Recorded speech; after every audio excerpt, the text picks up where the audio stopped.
Hi guys, and welcome to episode 85 of the Crochet Cakes podcast, a podcast all about crochet, sometimes knitting, sometimes sewing, and today even some cross stitch. Basically, it's a podcast about any crafty endeavor that catches my fancy.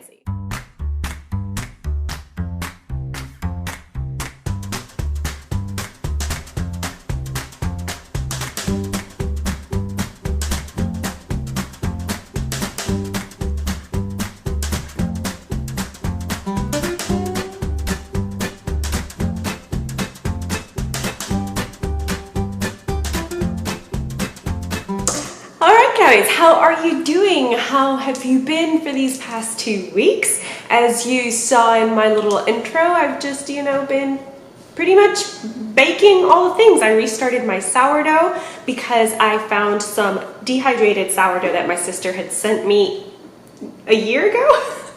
And I still had a tiny little bit left, so I restarted it and it's all going well. I think the reason it went wrong at the very beginning was because I was keeping my sourdough starter in the fridge and then I would take it out and feed it when I was going to use it, and I don't think it liked, all that condensation and then coming out to 78-degree weather. So I've just been keeping it on my counter ever since, and it's been about 2 weeks now and it's pretty good, I have to say. Baked all the things, basically. Chocolate sourdough bread, I'll include the links down below. Because the chocolate sourdough bread is not a Cat Golden recipe. I know, shocker.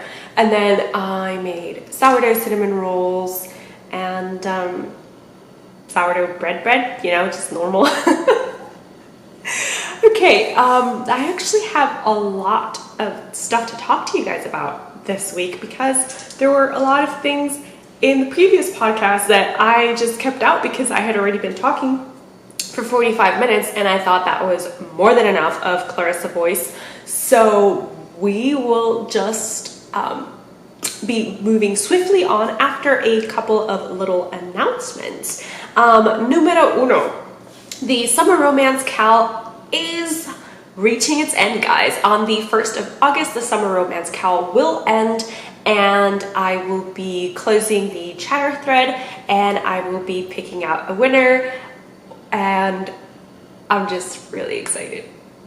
I'm super excited. I'm happy to be able to share this cal with you, the Timeless Romance Cal. Well, actually Summer Romance Cal, but this year's theme was Timeless. And I'm always thankful for Claudia having reached out to me that first year that we ran the cal together, because I think it's a very special part of our podcasts now. It's a yearly thing. So we'll see what we come up with for next year, but I'm sure it'll be just as good as this year. And I do have a couple of prizes that lovely viewers of this podcast have gifted to us. First of all, it's the Persuasion Shawl, inspired by, of course, Northanger Abbey, no. Sorry. Inspired, of course, by Persuasion, and the lovely viewer who designed it was actually inspired by the first Summer Romance Cal to actually be able to design this pattern, so I'm very excited. And I'm, of course, including the name of the designer down below because I want to make sure I get it absolutely right. I know what her name is, but I'm concerned that I may mess it up, so we'll go the safe route and we'll include the name. And also Sandra from Cherry Heart donated her pick and mix sock pattern, which is a lovely pattern for people that want to start making socks but they don't really feel attracted to just knitting in the round, and I'll be gifting that as well. And of course both of these prizes will come with yarn and a little something extra because I just want to make it special for you. I want to keep spreading the love and keep reminding people to spread love in this world and understanding. There are some exciting things in the pipeline. So in the 15th of September, the Latin history, well, officially called Hispanic History Month, or Hispanic Heritage Month actually, runs from the 15th of September to the 15th of October, and I am planning to host a CAL for that, because for those of you that are new to the channel, which I know there are a lot of you because we've reached 2,000 subscribers, hi, I'm Puerto Rican. So yes, I'm very attached to my Hispanic, Puerto Rican, Latino heritage, whatever you want to call it.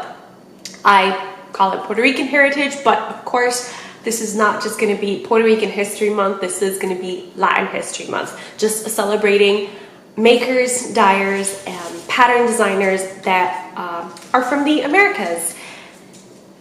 So I'm compiling a little list of dyers, makers, designers that are from the Americas, and I will be sharing that with you on my blog probably a week before the blog launch, the CAL launches, because I want to give you time to prepare, choose your patterns, and all that jazz. So actually, sometime in August, I will be uploading that blog post.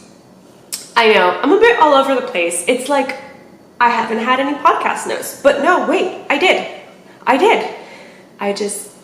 I'm so excited to get through everything with you guys, and I'm so distracted by how my hair is today. I don't really like it, but we're moving on.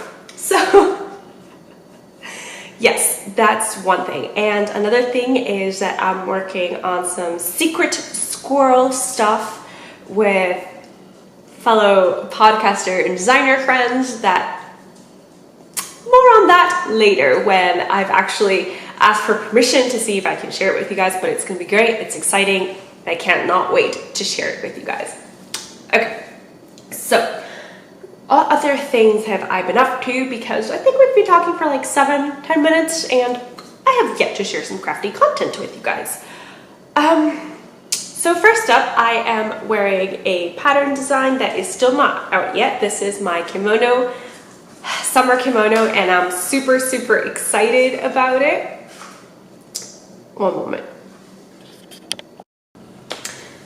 Right, I apologize. So the thing is that I have a very annoying dog who wants to go outside, and he's been crying all morning to be able to go outside. Okay, no. We've walked him. He just wants to go out into the backyard. And since we haven't let him go out into the backyard, he's been trying to pick things that he knows annoys us.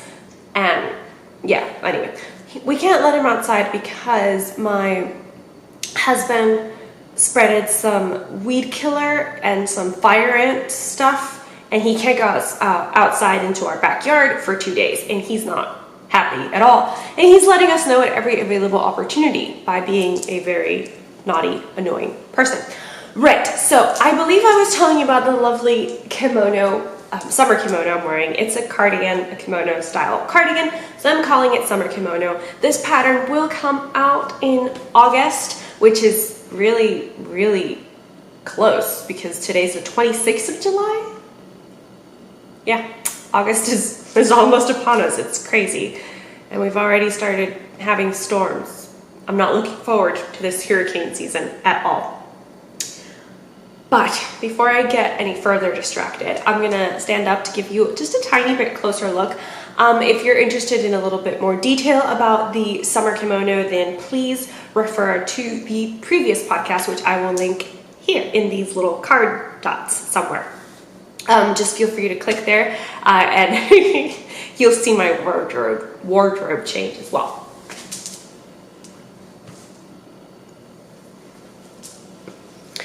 So this, this summer kimono is just as it sounds. It's just a lovely piece to wear over clothes. Today I am wearing it over a jumpsuit, a blue jumpsuit, because I love wearing this jumpsuit with crochet items and cardigans, mostly because the tie for this jumpsuit is annoyingly at the back. So I never tie it because when you have to go to the bathroom, you have to do a little mambo thing, and I can almost never reach the tie, so I just forgo tying it around the back and wear a cardigan over it and call it a day.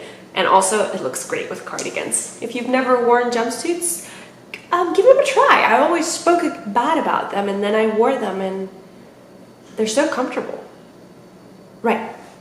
But, so this is last podcast finished object essentially, but I love wearing it and I wanted to show you guys again because it's coming soon, very, very soon, like I said, in August. And where is it going to be published, guys? For those of you that are new, I have a website. It's crochetcakes.com. You'll find it linked down below. And there you will find the free patterns. I do have paid for patterns, but they're the same ones that are on the blog. If you want to print them out, there are an inexpensive PDF that you can purchase through Etsy. And I like to include some little extra bits. So for the summer fan top, I included a stitch count chart. And then there's usually extra little pictures that you can find and things like that. I don't remember what I included extra for this kimono, but either way, it's so much easier if you're able to print it, right? So I like to keep the options available for some PDF printed patterns. I haven't done it yet with the Mango Tango top, which is already live. I believe that's one that I need to do a PDF for. And I actually need to create a PDF for this one. Pattern's all written up. But anyway, I have also finished some items for this week. It's very exciting. Number one that I have finished, it's blocked ends woven in. It's my 6 Wives Shawl. Now, the 6 Wives Shawl is a pattern by Emma Potter from Potter and Bloom. You can find it on Etsy and Ravelry, I believe. And it is a pattern that was inspired by the 6 wives of Henry VIII. So Henry VIII's 6 wives, basically there's a little rhyme that's composed that goes, too much to handle here. Divorced, beheaded, died. Divorced, beheaded, survived. So it's basically Catalina de Aragon, Catherine of Aragon. She would be this main color. She was his wife for the longest time, and she gave birth to a daughter. And I chose to represent her with this kind of speckly white because she was very innocent and she had a very calm but strong nature that allowed her to go through the hurdles of her young life. And then of course we have Anne Boleyn. I chose to represent her in black because in direct contrast with Catherine of Aragon, who was a fair red-haired beauty before, you know, so many miscarriages. Anne Boleyn was a dark beauty. She was really known for having really dark hair, and you know, it's funny because after making this shawl and listening to Alison Weir's The 6 Wives of Henry VIII, which is a historical account of each of Henry's 6 wives, I'm not sure I like Anne Boleyn much, except for the fact that she gave birth to Elizabeth I, which is one of my favorite monarchs. But, like, okay, when I was young, and I first read about the 6 wives of Henry VIII, I was super mad at Catalina de Aragon because she wouldn't let Henry be with the woman he loved, which was Anne Boleyn, blah, blah, blah. You know, you tend to romanticize everything. But now that I've actually read a little bit more, I'm not sure I'm happy with Anne Boleyn either. And then, of course, it's not really their fault, is it? Because Henry VIII became a really mean king, and it was just like my way or the highway. And by the highway, of course, that meant the And then we have Jane Seymour, that I did her in this grayish blue because she didn't really want to marry Henry. Her family wanted her to marry Henry, but she did give birth to a son. So, blues. And then Anne of Cleves in this lovely light blue shade because he divorced her. And this is where I always get confused. I do not remember which one's Catherine Howard and which one's Catherine Parr, but I think the one following Anne of Cleves with Catherine Parr, she was very young. She was 15 when she married him. And then Catherine Howard, which survived him and finally, after 5 times being married, got to marry the man she loved. So those are Henry VIII's 6 Wives. As you can see, this shawl is just curly whirly. I tried blocking it.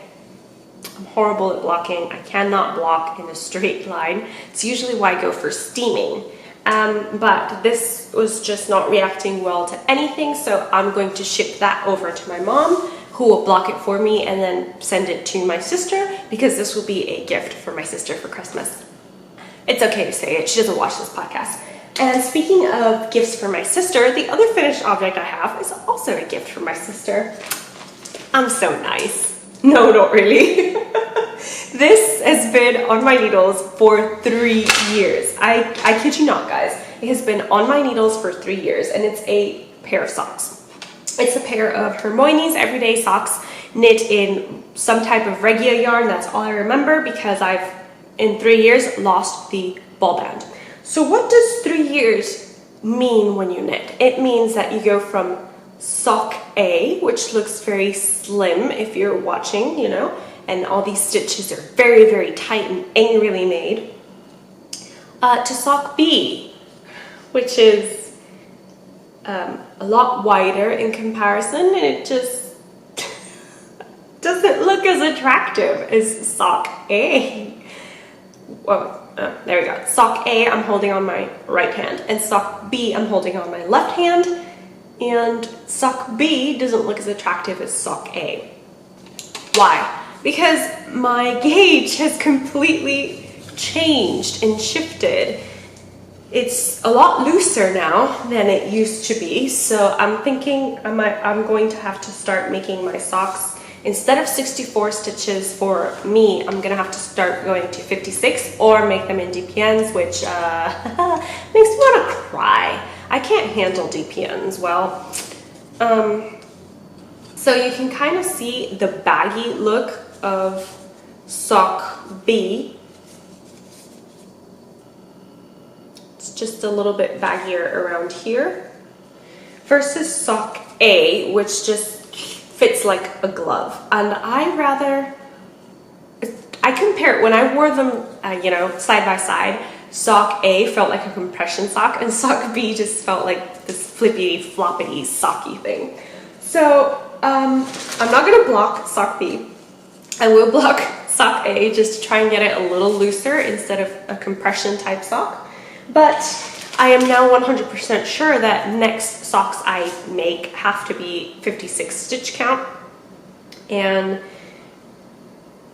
or go down to a 2mm knitting needle, which no. So I'm holding them up again so you can see that even though my gauge is completely different, I actually managed to make a pair of socks that measure the same. They're the same length. So that was very exciting to come about. And the yarn is kind of like a burnt pink color, and it's got shades of a more purpley pink, some yellows and some creams in there. It's got like swirls. They don't really form stripes. But as I said, this is the Hermione's Everyday Sock, a free pattern by Erica Luder that you can find on Ravelry, and I also found it on her blog.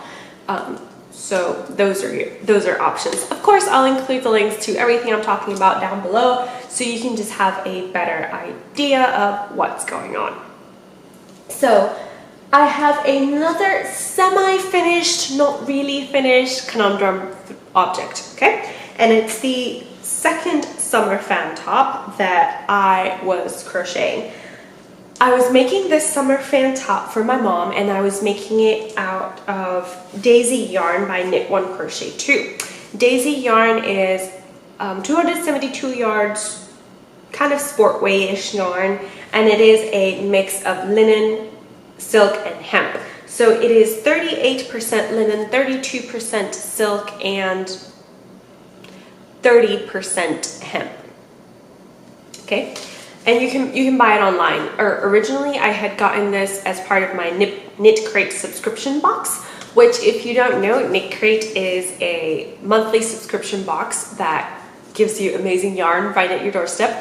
And you can sign up through the link I will put down below, as well as get 20% off of your first Yarnly subscription with the code that I will also put down below for you guys.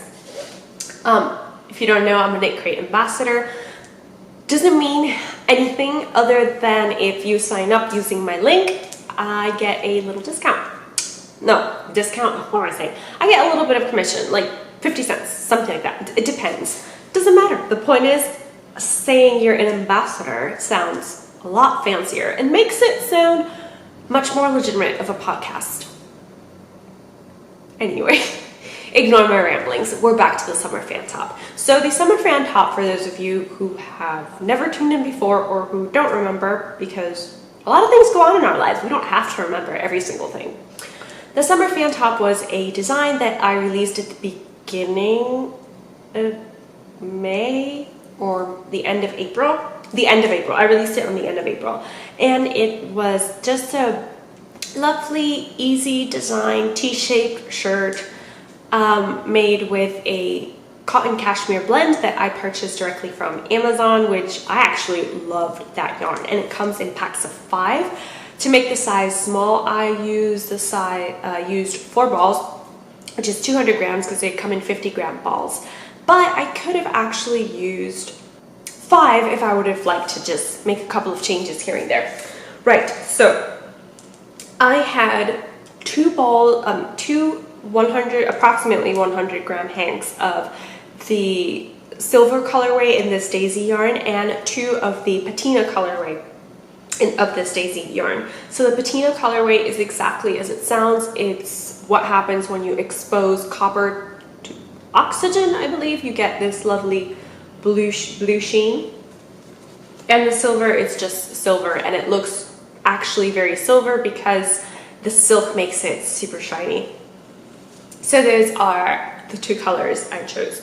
And I have this essentially sort of potentially finished, and my two pieces are seamed together because this is a piece that's worked in panels. So my 2 panels are seamed together. The keen-eyed among you who for some reason remember the actual original pattern will notice that I essentially made 2 front panels for this because they both have the open fan yoke at the top. That's what my mother wanted, and I really wanted to see and experiment how it would look with both fronts.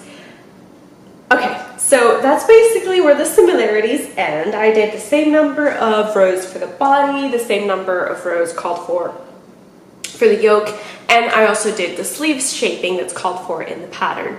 The problem was that with the original yarn that I used, the sleeve shaping helped the sleeve fit nicely.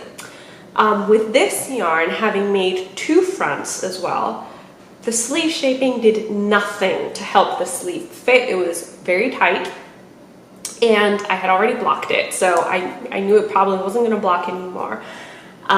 So instead of throwing a massive temper tantrum, I video called my mom, and we just talked about it, and she had the idea of ripping back the sleeve shaping and just starting to work forming like a strip that you would attach on one side, and that would add 12 to 13 rows depending on what I decided. And so that's what I did. But of course that changed the fit of the yoke completely. So then you kind of just have to play around with the decreases and things like that. I am writing a blog post on this because this is not the first time I've chatted to you guys about how changing yarn can actually change the outcome of your project.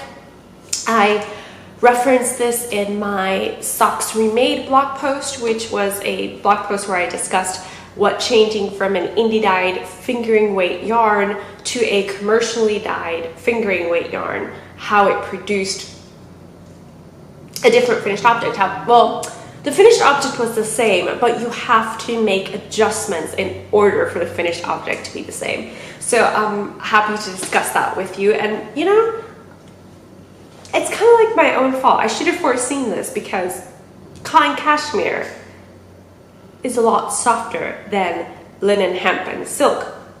Linen softens with age. Cotton, once you kind of block it, it'll stay that stretched way. It won't really go back. So those are kind of the three finished object things that I have to share with you. Of course, the summer fan top is not 100% finished. I'm still deciding how to work that neckline, and I still have to weave in all the ends, of course. So that'll probably be finished for the next time I podcast, and I'll be able to perhaps wear it and share with you guys how it's looking. Okay, so those are all finished objects. I still have a lot to share with you. So I think that I'm gonna go for a project that I haven't designed myself. So I'm very excited to be making this. It's a pattern by Sandra from Nomad Stitches. If you've never heard of her, please go check out her Instagram feed. It'll be linked down below. Nomad Stitches is her Instagram handle. She is so talented, and she always makes the most gorgeous crochet garments. It's so fun. And she also has a podcast, so go watch that as well. She does a monthly podcast, and I believe she has 3 episodes right now, and I've watched all 3, of course. And she also has a couple of video tutorials for techniques that she uses in her patterns, so that was also super helpful for this top. I am making the Mosaic Ganesh top. It is her latest design, and it is meant to mimic the Turkish baths that can be found in Spain. I don't have much to show you, but I am very excited. So this is my first color work crochet project, so I'm very happy about that as well.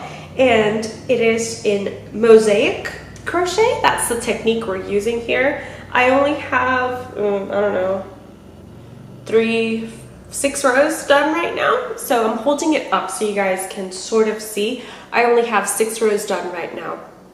And the bottom of the blouse is worked bottom up. So I've started already, of course, at the bottom, and I am about 3 rows into the Mosaic crochet, which, if you've never done Mosaic crochet, it's essentially a type of color work that can only be done, or you'll only get the desired effect on the front side of your work. So you always, if you're working flat, the way I've seen it done is that you cut yarns every row, which is insane. Those ends. Ugh. But this one is, as you can see or not, worked in the round. So she's using a technique called single row mosaic crochet, I believe. And essentially you need 3 colors to work this up. So you've got the main color of the top, and then you've got 2 colors which you'll be alternating, colors A and B, to form the mosaic tiles that will resemble the Turkish bath. Ingenious! So the colors I have chosen probably will seem familiar to you because they were in my Hope basket, which is a basket that I have right here next to me, chock full of yarn and patterns that I wanted to get through the year 2019. It's still slow going, but it's going. So I stole them from the Taroko sweater. The Taroko sweater is also a sweater designed by Nomad Stitches, and that one is designed in the waistcoat stitch, and it's also color work.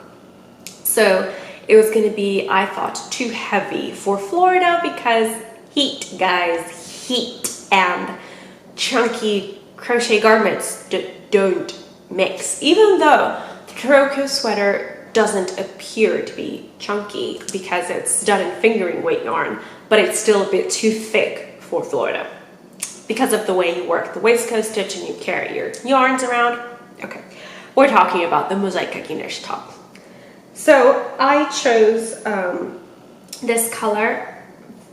I don't know the color actually of this, but it is ivory or off-white. It's a cotton acrylic fingering weight blend by Knit Picks, and it's their Comfy Fingering, I think it's called. And it is a very, very soft cotton acrylic blend, and it's also got a little bit of a shine to it, which is really lovely. And it's just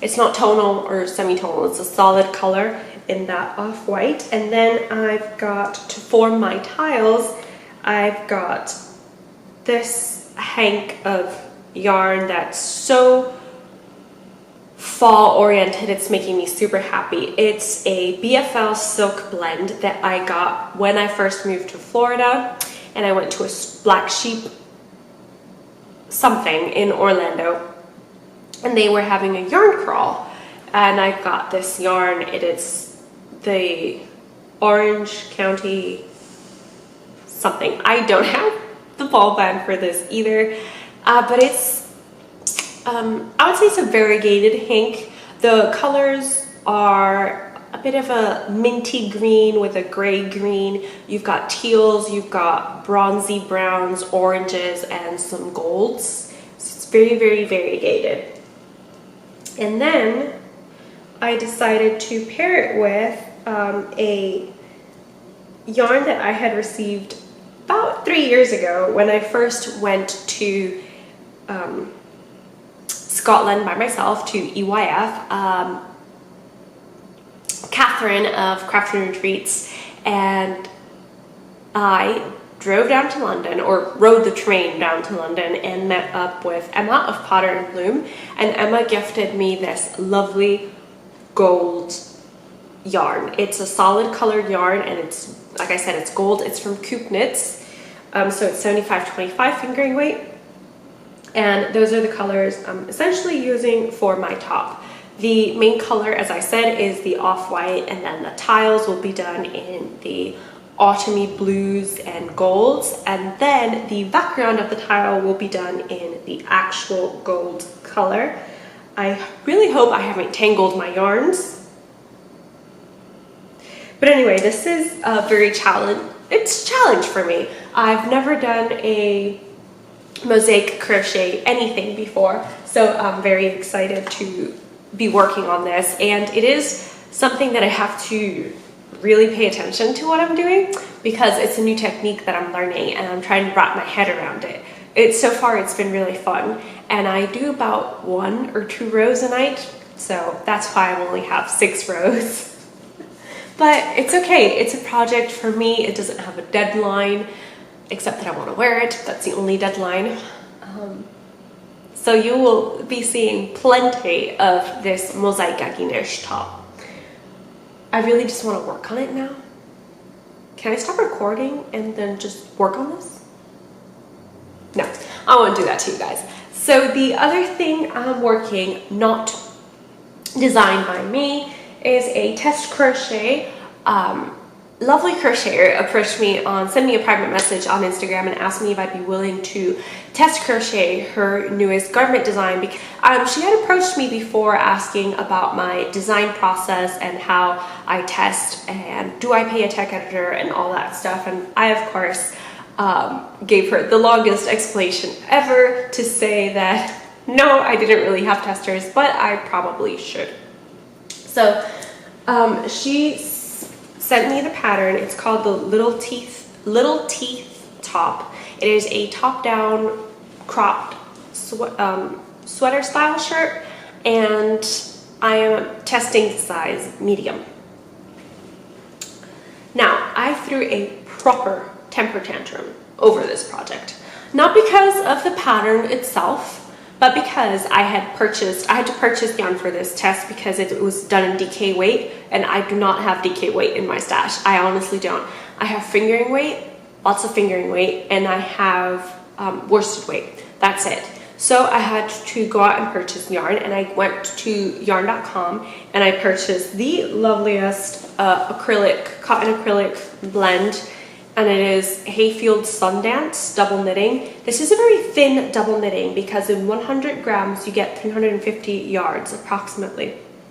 And this color is bright white. That's why it's kind of blowing out the camera, because it's really bright white. The yarn is beautiful to work with because the cotton and acrylic are very, very tightly spun, so you get a beautiful crochet definition as well. And I bought 3 balls of the white and 3 balls of a gray color to try and decide which color combos I would use, because for this pattern you needed 3 colors. And then I also bought, as my contrasting, I bought this beautiful color. It's Song by Classic Elite Yarns. It's 50% cotton, 50% wool, and it is in the bronze color. It's basically a mustardy green. That's what this bronze color is, and I loved it. And I had purchased another color called Sangria, which was a burnt red, and I thought these colors would look so great for fall. I'm very excited to work on this, and the original idea was to work, have the bronze color be the 3rd color in the body, or color A, and then color B, which you would use for the neckline, would be the burnt red color. What happened was that by the time they got to my order, they were already sold out of the Sangria color. So I had to make do, and I was really pissed off by this point that they didn't have it, because I'd been waiting for a while for them to ship the order and they hadn't. And I understand, you know, with COVID and everything, but I guess they must have had the yarn in the warehouse and people went and bought it, and by the time they got to the online orders, they were out. That's the only explanation I can think of. But I just ordered the only other color that I thought might go well, which is this kind of ballet pink. It's literally called Ballet. And I didn't like it. You guys know I'm not a fan of pink. These colors kind of look good together, but I wasn't convinced. And then the white, it's called White Sands, so I thought it was going to be a very neutral white, kind of like ivory white. It was bright white, like I showed you, so I was very upset that the white was too bright white. I don't look good in white, and I didn't think the bronze would look good with the gray, and I didn't like how the pink was looking, and it was just a whole mess. And I basically threw a huge temper tantrum and decided to go with this sage green, kind of minty sagey green color that's in my stash. That's from Cotton Classique DK by Stylecraft. Lovely cotton, by the way. It's so soft and it's just gorgeous. So I decided to pair that with the white and the bronze. What that would mean was that this minty sagey green would have to be the main color, because that color doesn't look good next to my skin either. So I would need to use the bronze, which was my favorite of all the colors I had, just to do the accents so that it would, so the bright wouldn't look so bright next to my skin. So this is what I've got. And I basically just threw a huge temper tantrum, and I didn't like it. And I couldn't pinpoint why I didn't like it. Like I said, it's not the pattern's fault. It really isn't. The pattern is very easy to follow. It's very therapeutic, you know, kind of potato chip. You just, you know, go around and around, and yes, this is what you're doing. My temper tantrum was because these colors, I couldn't tell why I didn't like them, other than, you know, what I've already said, that they don't really look good next to my skin. And I remembered it's because it reminds me of 2 baby things I have made. I made a bunny, an amigurumi bunny, out of a bright white and a minty sagey green. And then that was for a coworker's grandchild. And then I made a baby blanket in this sagey greens with whites. So basically what I'm trying to say is I'm not happy with this top because it reminds me of baby blankets and baby bunnies, and no.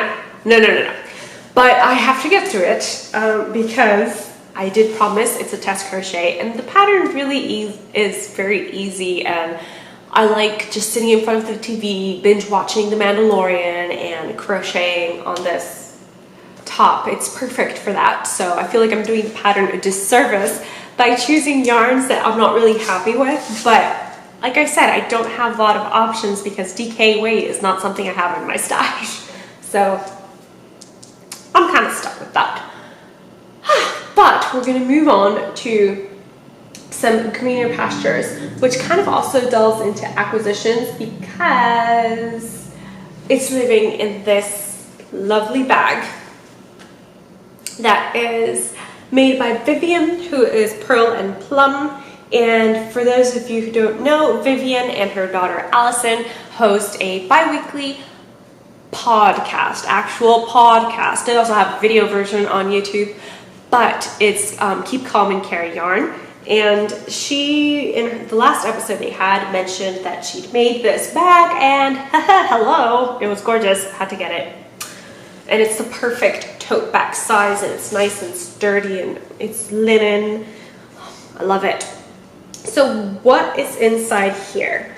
Inside here I have, inside this little mini pouch, I have my next design. And I won't go into too much detail because we'd be here for like 2 hours, because this is another historically inspired design.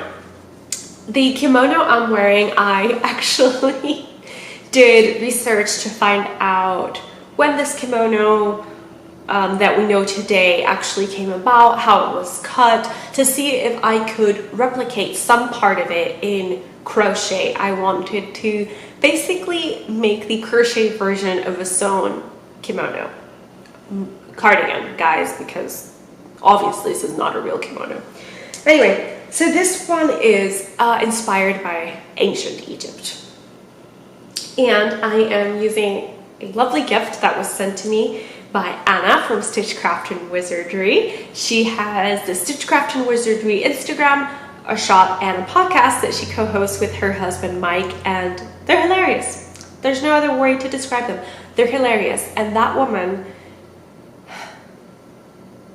she knits so fast. It's amazing. And then Mike has the most gorgeous crochet hooks. He has such a talent with wood.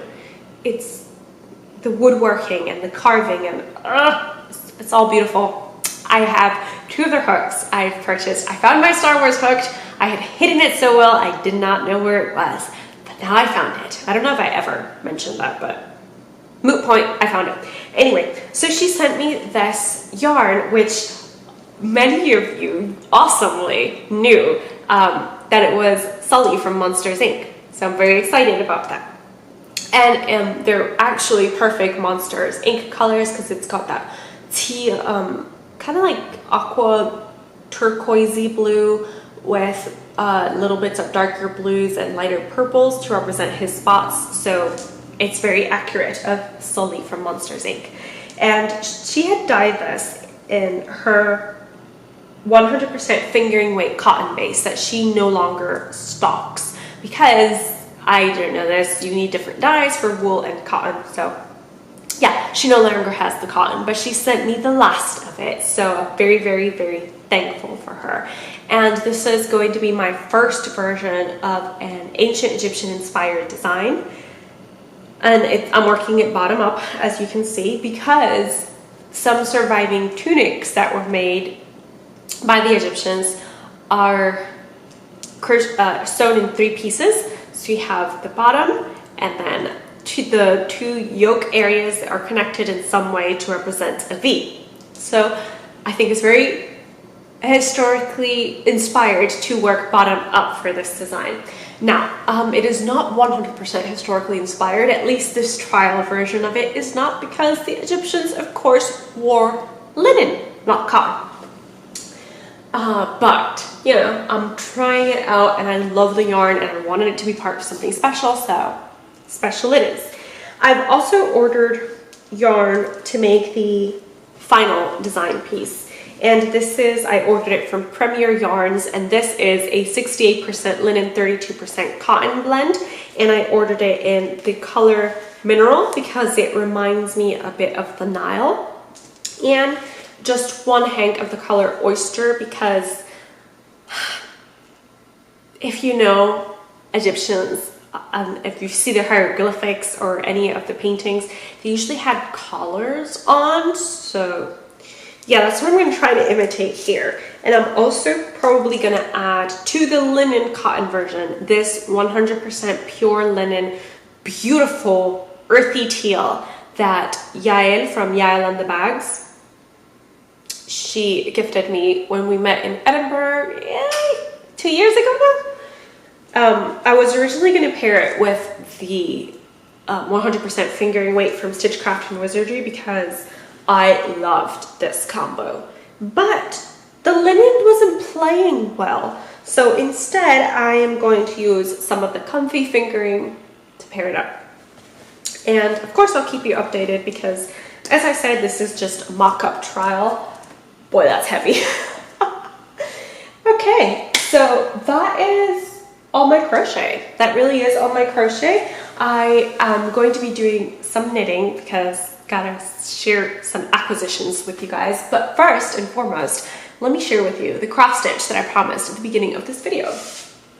I actually haven't worked on this cross stitch in 2 weeks, but it's so pretty. The reason I haven't worked on it in 2 weeks is because I chose a very dark cross stitch and it's very hard on my eyes to work on it at night, and then during the day I'm doing my work crochet and working on my blog and trying to get this blog business up and running so I can call myself self-employed. Yes. Anyway, so this is what I am working on. I love it. It looks like a candle. You know, when you're actually actively so concentrated working on a project that you don't really see what it is, you just see all these X's and you're like, okay, whatever, I'm gonna stop working on it. And then when you come back to it the next day, it looks like what it's supposed to look. And this is a cross stitch design by the Witchy Stitcher.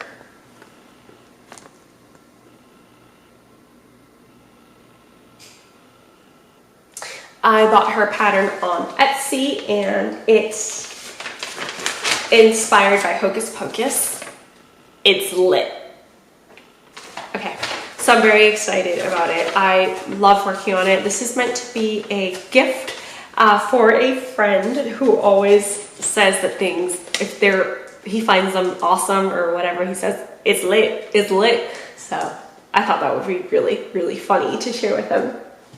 And what else can I tell you about cross stitch? Oh, I didn't show you the back. Because the front looks passable. Basically on the candle part, for those of you that are listening, and I have used kind of like a goldy color to represent the wax because that's what the pattern said. And then I'm doing the candle wick. The back is a disaster because I'm still trying to figure out the best way to cross stitch, and I think for me, because the colors are the black is so dark that I get confused, there is no other way except for actually completing each cross stitch singularly, which some people can find tedious, but I actually thought was very therapeutic. There's something so beautiful about just inserting your needle, bringing it out. It's so therapeutic. Which brings me up to acquisitions. And I have tons and tons of acquisitions, guys. Okay, some of them are for designs and some of them I just couldn't resist, and some of them I needed. So some of the things I needed, I'm gonna just bring it out of my wall because you can't even see where it is. It's this beautiful felted mushroom girl. This is wool painting. And it's by Melissa, who is Acorn Willows on Instagram. If you don't follow her, you are missing the most artistic feed ever. She does watercolors, ink paintings, charcoals, color pencils, wool paintings, and her wool paintings are just out of this world amazing. And I love them. So when I had seen that she'd done this mushroom girl for a show that she was vending at, I asked if it was still available. She said it wasn't, but that she offered to actually make one. So this is technically a commissioned piece and I love her. She has basically a little mushroom head, kind of like Toad from Mario Kart. And her hair is a browny gold color. And she's got a sage green shirt and some vines full of leaves surrounding her. She is beautiful. And she lives on my wall, what I call my mushroom wall. I promise to show you when I have things better distributed, but this that you see here is a mushroom. And then I have the mushroom girl that I haven't decided where in the wall I'm placing her. And then I have an Alice in Wonderland print that was gifted to me by Sinead, a lovely viewer who lives in New Zealand. And I love my Alice in Wonderland print. And why is Alice in Wonderland in my mushroom corner? Because she eats mushrooms, guys. Okay, so other things that I've acquired, books, lots of books. You guys, I've talked to you before about my obsession with Better World Books, and Better World Books is basically a online secondhand bookstore for books. So their goal is to rescue books from landfills, libraries when they're selling them and things like that, and then they sell them to you at a very affordable price, and that is a huge, huge rabbit hole that I encourage you to fall in, because if you like printed books but are conscious, are want to do your part for the environment and you don't want to contribute to mass printing or whatever, buying secondhand books is a great way to do that. And I absolutely adore buying secondhand books. So Better World Books, black hole. But I'll talk a little bit more about Better World Books later, because I have finished a book that I purchased from there. But I think I should talk about yarny content. I still have some yarny content to share with you guys, and that is essentially yarn. I've acquired yarn for designs and for pleasure.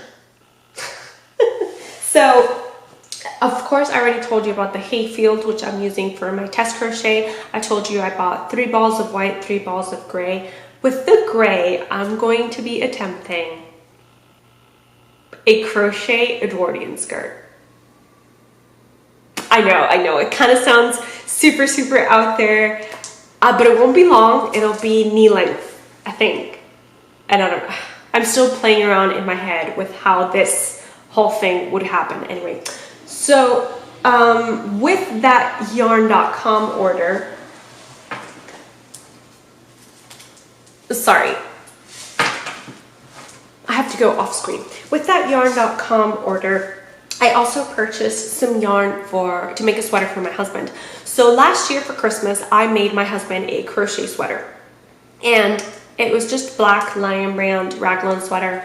He loved it. And he requested that if this year for Christmas, I could make him a tunic sweater inspired by Zelda, Legend of Zelda. And I agreed. Yeah, I know. But anyway, so I had been hunting for some yarn that I thought would be great because, again, sweaters in Florida, you can wear them for about 2 weeks, although this past Christmas, we were able to wear stuff for a month, and it was exciting, okay? I crochet all year for this weather. Anyway, so I ended up getting Lana Grossa, and it's called Gomitolo Puno. It's a yarn cake. And it is essentially a gray denim-y blue and more tealy, earthy blues in the middle. And it is a DK weight yarn, I believe. It's 150 grams and it has approximately 570 meters in 150 grams. So maybe a sport weight or fingering weight. But the reason I got it is because it's 70% cotton, 19% virgin wool, and 11% alpaca. So I thought that would be perfect for Florida because it's got some cotton content and some woolly content as well. So I have 3 cakes of this. We will see how this tunic turns out.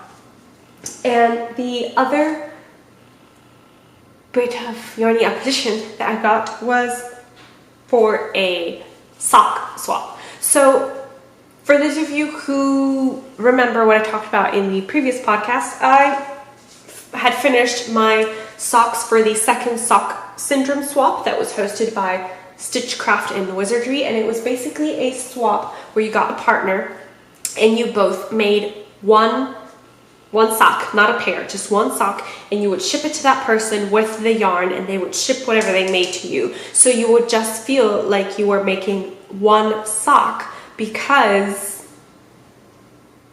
the person did one sock, you just need to do one. And you're working with different yarn. So that idea is so amazing, and I realized that I absolutely enjoyed just making one sock. So I approached my mom with this idea because I usually knit her a pair of socks, and I start in October and then they don't get finished until February because I'm just not in the mood.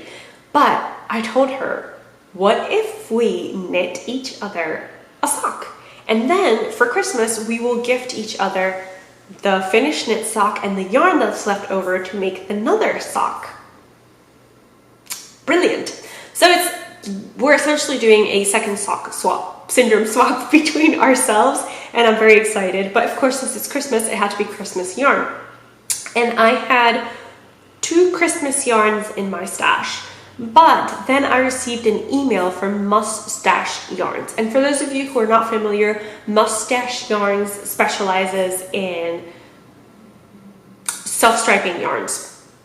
And she gives you 2 50-gram hanks of yarn twined together so you can have perfectly identical socks. So she was doing a Christmas in July, and this one was called a vintage something Noel, but it was essentially colors inspired by Victorian Christmas. So I had to get it. Hello. And this is her logo, Mustache Yarns. And I'm holding it up really close to the camera, hoping it'll focus. And you can see the very pale vintagey blues and yellows and pinks instead of reds, and just whites and browns. It looks so gorgeous from the knit sample that she had, that of course I purchased it. Oh, it's Father Christmas. That's the name of the colorway. And it is 75-25 superwash merino nylon, 460 grams. And yeah, so what I'm hoping for, and what Mom's also hoping for, because we're essentially going to make ourselves shorties because heat. You know, she lives in Puerto Rico, I live in Florida, heat. So we're making ourselves shorties, and if we plan it right, we might be able to actually have matching socks. So we've both picked a pattern, and yeah, I'm very excited. I might actually cast this on tonight, who knows. First I need to wind it up, right? Right, so the other thing that I purchased was a vintage 1970s magazine. It's McCall's Needleworks and Crafts. And I purchased it because there was a 1970s top here that I just had to make. I'll insert a picture of it because I don't actually want to fiddle around with the magazine. It's very big, awkward, and clunky. And it is from the 1970s, so I don't want to tear it just having received it, you know? And like I said, I fell down a Better World Books rabbit hole, and I purchased several books. One was this book, At Her Majesty's Request, An African Princess in Victorian England by Walter Dean Myers. I was just absolutely intrigued by this book because for those of you who don't know, I am a history major a long time ago, and I still love history, and I love learning about history and reading about people in history, not just the area around them, but the era they lived in. And this intrigued me. But when it got here, I was like, well, this is a very short book, and the writing is very big. Yeah, well, it was written for Scholastic. And for those of you who don't know, Scholastic essentially is like, you know, young adults, children's books. They have a Scholastic book fair, things like that. So it was mostly written for a younger audience than me, certainly. So it wasn't as enjoyable because he makes a lot of assumptions on how people felt and things like that. But it did provide a lot of history, and I'm now determined to find out more about Sally Forbes Bonetta. That was her name.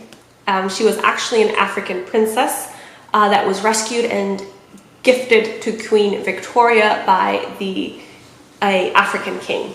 So Yes, Sarah Forbes Bonetta, really interesting history. I'll include a link to this book down below because I think it's a good introductory book, if nothing else.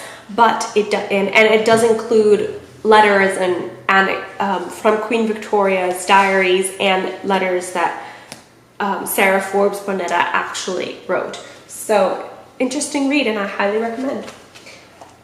Right, so I think I've been up to a lot. Every time I sit in front of you, I'm like, oh, I have nothing to share. And then I talk and talk and talk and talk. And honestly, I need a drink of water right now, a proper drink of water. Anyway, I hope you enjoyed everything I had to share with you this week. If you have any questions, comments, queries, or concerns, please feel free to comment down below.